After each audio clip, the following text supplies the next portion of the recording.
finding subtalar joint neutral. So the way that most of you are taught are to actually palpate the talar head.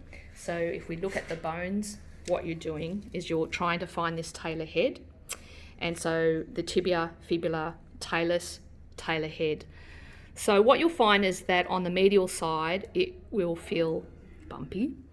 And forward of that will be your navicular. But if you find this little bump is where you want to go, and then you'll find there's a gap here, which is called the sinus tarsi. So basically what you're doing is pinching that talus. And the idea is as if you pronate the foot, it will become more prominent, and if you supinate the foot, it'll become more prominent on the lateral side.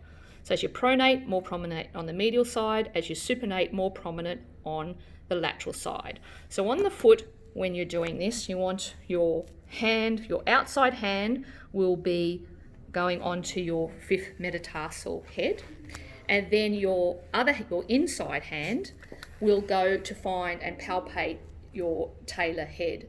So again, if you supinate it, this will become prominent on this side. If you pronate, you'll find that you lose the talar head on this side, and you can feel there's a big sort of like a fatty tissue, if you like, in that area. Now that's the sinus tarsi. Be careful not to press really hard in this area because it's very uncomfortable.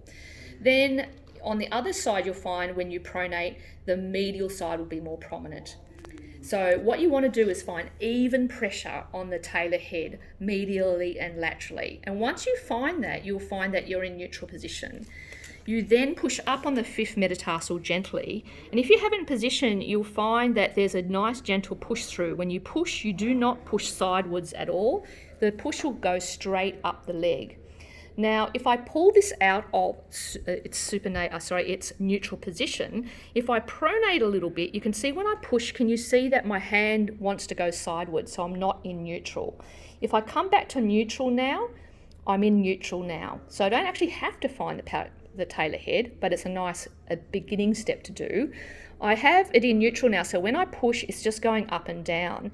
If I supinate too much again, you'll find that it wants to push medially. So if I'm pronated too much and I push up, it goes sideways. If I'm too supinated, the foot will go sideways. If I'm just right on the neutral, you'll just get an up and down push.